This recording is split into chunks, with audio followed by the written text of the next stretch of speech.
ना इधर ना उधर, सीधे मुद्दे पर नजर। और क्या है आज की खबर, आप देखना शुरू कर चुके हैं न्यूज 18 आपके पुनीत के साथ। इंतजार हो रहा है दिल्ली में कि दिल्ली में मुख्यमंत्री की कुर्सी पर कौन विराजमान होगा, किसको बैठाया जाएगा। तो सूत्रों के हवाले से खबर निकलकर सामने आ रही है और खबर जो आ रही है उसके मुताबिक दिल्ली में मॉडल अपनाया जा रहा है छत्तीसगढ़ का। जी हां, बीजेपी दिल्ली में छत्तीसगढ़ का मॉडल अपना सकती है और इसके तहत एक मुख्यमंत्री और 2 उप मुख्यमंत्री बनाए जा सकते हैं। जो जानकारियां निकलकर सामने आ रही हैं, ऐसा हो सकता है जब छत्तीसगढ़ में जिस तरीके का मॉडल अपनाया गया या ओडिशा में या फिर मध्य प्रदेश में या फिर राजस्थान में जिस तरीके का चौंकाने वाला फैसला बीजेपी ने किया है, वैसा ही चौंकाने वाला फैसला दिल्ली में भी लिया जा सकता है। और जो सूत्रों के हवाले से खबर निकलकर सामने आ रही है उसके मुताबिक मुख्यमंत्री के तौर पर सरदार चेहरा नजर आ सकता है।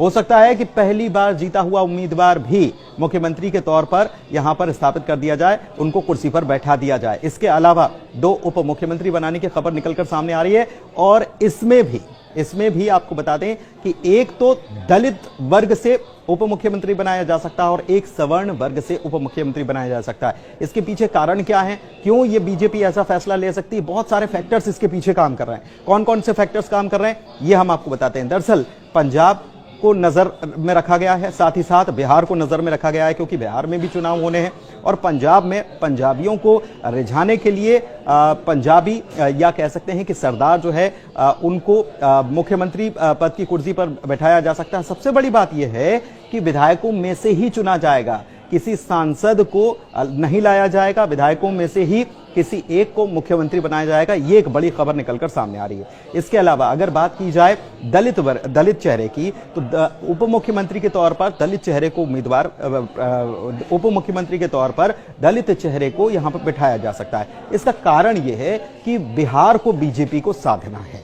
बिहार को बीजेपी कैसे साध रही है? दरअसल ओबीसी के तौर पर नीतीश कुमार तो चेहरा है ही और सवर्ण के तौर पर बीजेपी के पास चेहरा है, लेकिन दलित वोटर्स को साधने के लिए, क्योंकि ये ही वोटर्स जो हैं ये कांग्रेस या आरजेडी इनका जो गठबंधन है इसके साथ न जाएं, इसको साधने के लिए बीजेपी की तरफ से यह फैसला लिया जा सकता है, जो कि दिल्ली के लिए फैसला होगा लेकिन यह काम करेगा बिहार के लिए भी, बिहार चुनाव में भी काम करेगा। और इस लिहाज से एक चेहरा उप मुख्यमंत्री के तौर पर दलित का हो सकता है। दूसरी तरफ दिल्ली की जनता को भी खुश रखने के लिए यह खबर निकलकर सामने आ रही है कि एक सवर्ण चेहरा उप मुख्यमंत्री के तौर पर दिल्ली में और दिया जा सकता है। यानी कि फॉर्मूला आपको याद होगा, छत्तीसगढ़ में भी बीजेपी ने ऐसे ही चौंकाने वाला काम किया था। 2 उप मुख्यमंत्री बनाए गए और 1 मुख्यमंत्री बनाया गया। वहीं ओडिशा में भी ऐसा ही कुछ हुआ। इसके अलावा ओडिशा में तो जो जीत दर्ज की बीजेपी ने, अप्रत्याशित जीत थी और बीजेपी काफी उत्साहित थी और बीजेपी ने अचानक से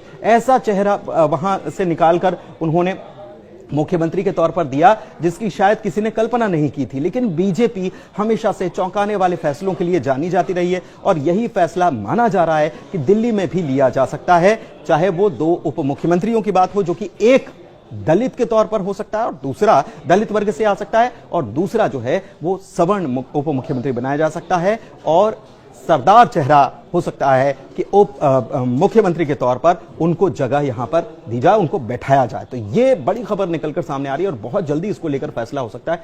सबसे बड़ी बात हम आपको ये बता दें कि इसमें ऐसा कुछ भी फॉर्मूला नहीं है कि बीजेपी किसी बड़े चेहरे को ही यहां पर मैदान में रखे या बड़े चेहरे को ही कुर्सी पर बैठाए, बल्कि पहली बार का विधायक भी मुख्यमंत्री की कुर्सी पर काबिज हो सकता है। ये सूत्रों के हवाले से बड़ी और चौंकाने वाली खबर है। धन्यवाद।